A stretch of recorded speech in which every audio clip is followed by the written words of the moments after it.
الله السميع العليم من الشيطان اللعين الرجيم. بسم الله الرحمن الرحيم. لا حول ولا قوة إلا بالله توكلت على الحي الذي لا يموت والحمد لله الذي لم يتخذ ولدا ولم يكن له شريك في الملك ولم يكن له وليا من الذل وكبره تكبيرا.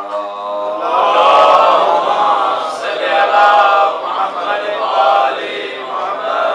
الصلاة والسلام على سيد الأنبياء والمرسلين الذي أرسله بالحق بشيرا ونذيرا داعيا إلى الله بإذنه وسراجا منيرا. مولانا مقتدانا وسيدنا وهادينا بالقاسم محمد.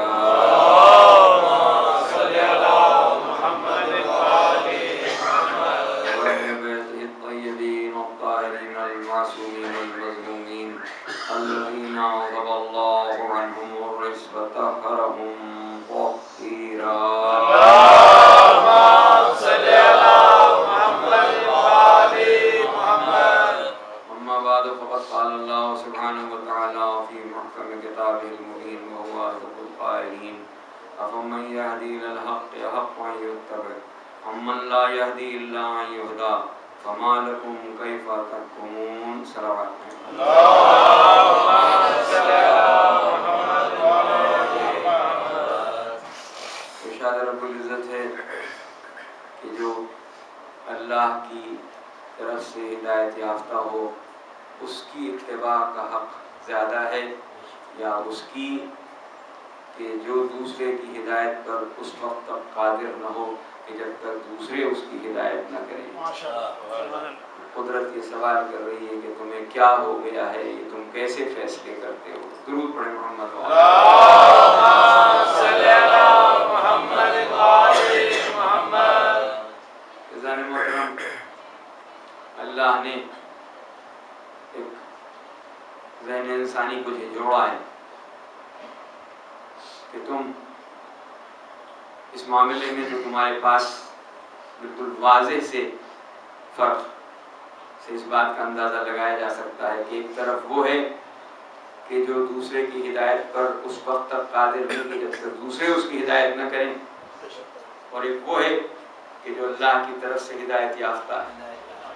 ان دونوں میں سے تمہاری ایک عام عقل اس بات کا فیصلہ کر سکتی ہے کہ کس کو اتباع کا حق زیادہ ہے, لیکن چونکہ تمہارا فیصلہ اس کے خلاف ہے اس لیے قدرت کو تم سے کہنا پڑ رہا ہے فما لکم کیف تحکمون. کیا ہو گیا ہے تم کو, کیا ہو گیا ہے تمہاری عقل کو, تم یہ کیسے فیصلے کر رہے ہو. درود پڑھیں محمد.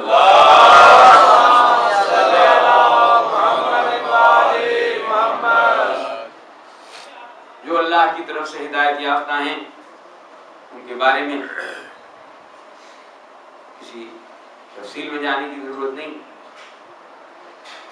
کیونکہ صرف ایک پہچان یہ ہے کہ دنیا تلاش کرتے کرتے تھک جاتی ہے کہ انہوں نے یہ علم کہاں سے حاصل کیا. وہ اس بات کا پتہ لگانے سے قاصر ہیں, اور جب تھک جاتے ہیں پتہ لگاتے لگاتے تو اس یہ علم کا انکار کر دیتے ہیں کہ جو اپنے آپ کو شہر علم کہہ رہا ہو. اس کی علمیت کا انکار صرف اس وجہ سے ہے کہ یہ پتہ لگانے سے قاصر رہے کہ یہ علم آیا کہاں سے, یہ علم انہیں حاصل کہاں سے ہوا. غور کر لیتے تو پتہ چل جاتا کہ آدم کو علم کس نے دیا تھا, نوح کو علم کس نے دیا تھا, ابراہیم کس مدرسے میں پڑھے تھے, موسیٰ کس مکتب میں تعلیم پائے تھے, عیسیٰ کا معلم کون تھا. تو پھر یہ سوال پیدا ہوتا کہ محمد مصطفیٰ کو علم کس نے دیا, علی مرتضیٰ کو علم کس نے دیا. یہ معلوم ہو جاتا اللہ نے تو کہا کہ کچھ ایسے ہیں کہ جو اللہ کی طرف سے ہدایت یافتہ ہوتے ہیں, کچھ ایسے ہوتے ہیں کہ جن کا منبع علم کوئی اور ہوتا ہی نہیں سوائے اللہ کے, وہ راست اللہ سے علم حاصل کرتے ہیں اور دنیا کو دیتے ہیں. اور منبر پر کبھی کبھی ان کی زبان پہ جملہ آتا ہے سلونی سلونی قبل ان تفقدونی، پوچھ لو قبل اس کے کہ میں تمہارے درمیان سے اٹھ جاؤں۔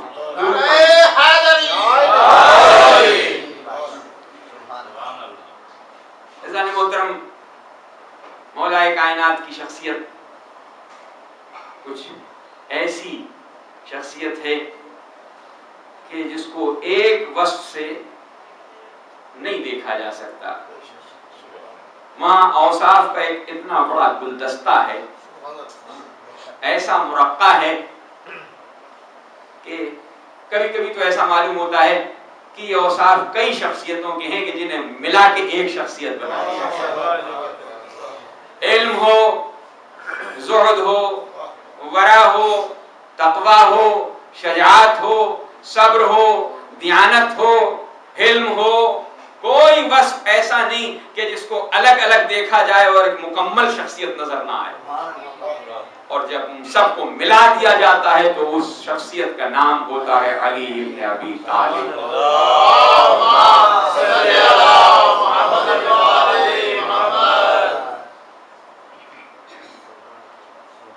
اگر علم قرآن ہے تو علی قرآن کے ساتھ، علی قرآن کے ساتھ ہیں۔ نہیں، میں نے نامکمل جملہ کہا، پیغمبر نے یہ نہیں کہا تھا کہ علی قرآن کے ساتھ ہیں، پیغمبر نے کہا تھا علی مال قرآن والقرآن مال علی، علی قرآن کے ساتھ ہے اور قرآن علی کے ساتھ ہے۔ درود پڑھیں محمد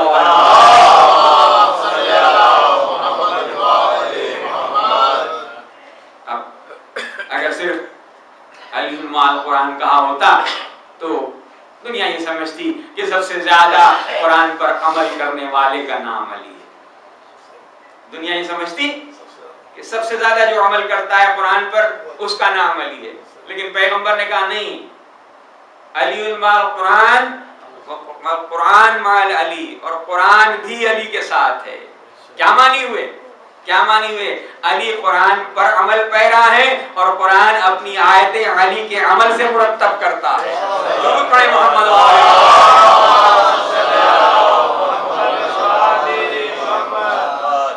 اب جو بلندی قرآن کو حاصل ہوگی وہی بلندی علی کو حاصل ہوگی، جو مرتبہ قرآن کو حاصل ہوگا وہی مرتبہ علی کو حاصل ہوگا۔ جس طرح سے قرآن کی پیروی واجب اسی طریقے سے علی کی پیروی واجب۔ اب اگر قرآن کو کوئی چھوڑ سکتا ہے تو علی کو چھوڑ دے، اور اگر علی کو چھوڑ دے تو قرآن کو کیسے چھوڑ دے؟ دونوں کو ساتھ ساتھ رہنا ہے، اس لیے کہ علی قرآن کے ساتھ ہے اور قرآن علی کے ساتھ ہے۔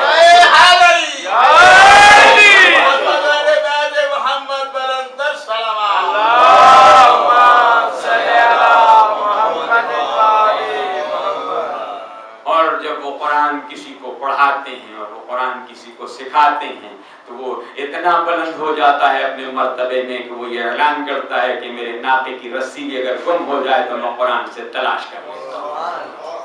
ان کے پڑھائے ہوں کو یہ حاصل ہے، یہ حق حاصل ہے، تو پھر ان کا مقام کیا ہوگا؟ اس لیے وہ قرآن کے مفسر بھی ہیں، وہ قرآن کی تعبیر بھی کرتے ہیں، وہ قرآن کی تفہیم بھی کرتے ہیں، دنیا کو سمجھاتے ہیں قرآن کیا ہے، قرآن کی تفسیر کیا ہے، ایک ایک آیت کی تفسیر، ایک ایک آیت کی تعبیر، ایک ایک آیت کے معنی۔ اور پھر یہی نہیں بلکہ جب کسی نے یہ اعتراض کیا کہ شاید علی کو قرآن یاد نہیں ہے، شاید علی کو قرآن یاد نہیں ہے، تو اپنے زانوں پہ ہاتھ مار کے کہا حیف ہے ان لوگوں پر جو میرے بارے میں ایسی باتیں کرتے ہیں۔ ارے میں تو یہ بھی جانتا ہوں کہ کون سی آیت کہاں اتری ہے، دن کو اتری ہے کہ رات کو اتری ہے، پہاڑ پہ اتری ہے کہ میدان میں اتری ہے، خشکی پہ اتری ہے کہ تری میں اتری ہے۔ میں تو یہ جانتا ہوں کہ اس کے معنی کیا ہے، میں تو یہ بھی جانتا ہوں کہ ناسخ کیا ہے، میں یہ بھی جانتا ہوں کہ منسوخ کیا ہے، میں تو یہ جانتا ہوں کہ تفسیر کیا ہے، میں یہ بھی جانتا ہوں کہ تعویل کیا ہے۔ درود پڑھیں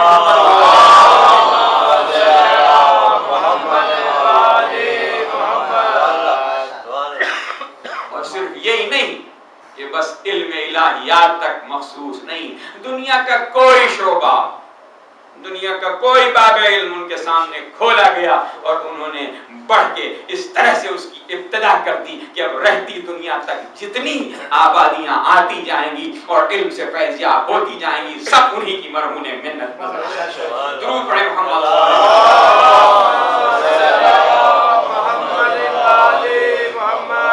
بہت سی باتیں ایسی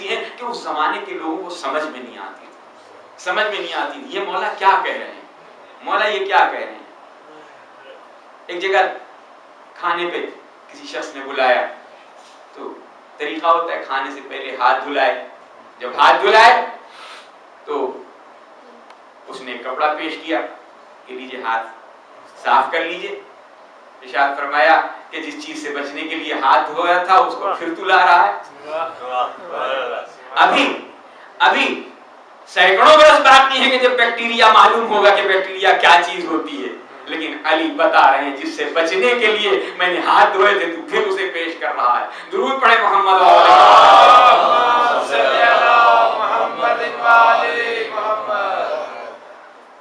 یا وہ بات کہ جب لوگوں نے مولا سے یہ سوال کیا کہ یہ بتائیے کہ انڈے دینے والے جانور اور بچے دینے والے جانور کون کون سے ہیں؟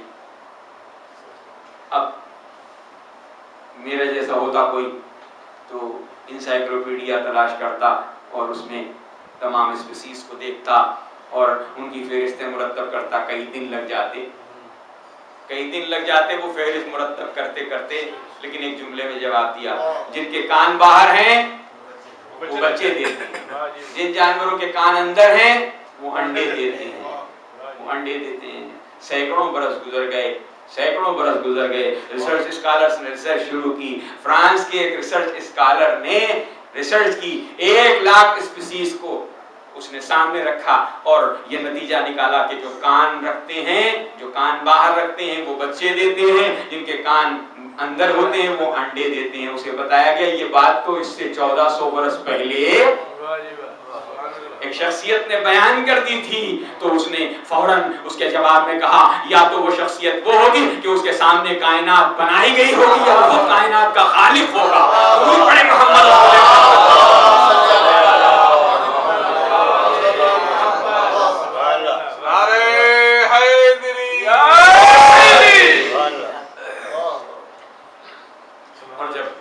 تفسیر کی بات آئے تو تفسیر ایسی تفسیر قرآن کہ صرف ابن عباس کہتے ہیں کہ سورہ حمد کی تفسیر کرتے کرتے عشاء کی نماز سے شروع کی تھی اور فجر کی اذان کا وقت آ گیا، اور یہ کہہ کے اس بیان کو ختم کیا کہ اگر وقت ابھی اور اجازت دیتا تو اور بتاتا، اگر میں صرف سورہ حمد کی تفسیر کرتا چلا جاؤں تو 70 ناقوں پر بار ہو، اتنی تفسیر، اور پھر اسے مجتمع کر کے جملے میں ارشاد فرمایا کہ دیکھو سارا قرآن جتنا ہے وہ سب اگر اس کے معنی اور مفاہیم کو جمع کیا جائے تو سورہ حمد بنتا ہے، اور اگر سورہ حمد کی تفسیر کی جائے تو وہ بسم اللہ میں آ جاتی ہے، اور بسم اللہ کی ساری تفسیر ایک بائے بسم اللہ میں آتی ہے، اور بائے بسم اللہ کی تفسیر ایک نقطہ بائے بسم اللہ میں ہے، اور اپنے سینے کی طرف اشارہ کر کے کہا انا نقطہ تحت الباء۔ درود پڑھیں محمد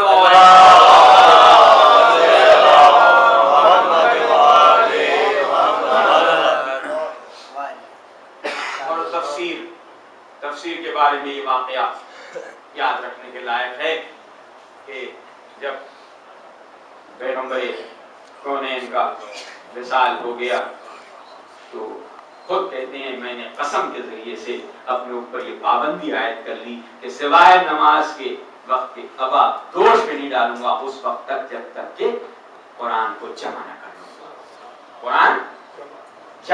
لوں گا، اب لوگ اس پر معترض ہوتے ہیں کہ ایک طرف آپ یہ کہتے ہیں کہ قرآن جمع شدہ تھا، پیغمبر نے قرآن جمع کر کے چھوڑا تھا، اور دوسری طرف آپ یہ بیان کرتے ہیں کہ علی نے قسم کھائی کہ میں اس وقت تک ابادوش پہ نہیں ڈالوں گا جب تک قرآن جمع نہ کر لوں گا، تو پھر ان دونوں باتوں میں تضاد ہے؟ نہیں عزیزان محترم، تضاد نہیں ہے، پیغمبر نے جمع کر کے قرآن چھوڑا تھا، اس لیے کہ اگر پیغمبر نے جمع نہیں کیا تھا تو پھر یہ جملہ کہ کیوں کہتے ہیں انی تارک فیکم الثقلین، میں تمہارے درمیان دو گراں چیزیں چھوڑ کے جا رہا ہوں، ایک کتاب خدا ہے، دوسرے میرے اہل بیت ہیں۔ اہل بیت تو نظر آ رہے تھے سامنے، کتاب خدا لوگ کہتے کہ نظر کہاں آ رہی ہے، موجود نہیں ہے، یہ تو منتشر اجزاء ہیں کہ جو الگ الگ پڑے ہوئے ہیں، آپ کہاں چھوڑے جا رہے ہیں؟ تو اللہ کے رسول نے کہا نہیں میں نے مرتب کر دیا ہے، لیکن علی کیا کام کر رہے ہیں؟ علی کیا کام کر رہے ہیں؟ جب جمع کر چکے تو اسے لے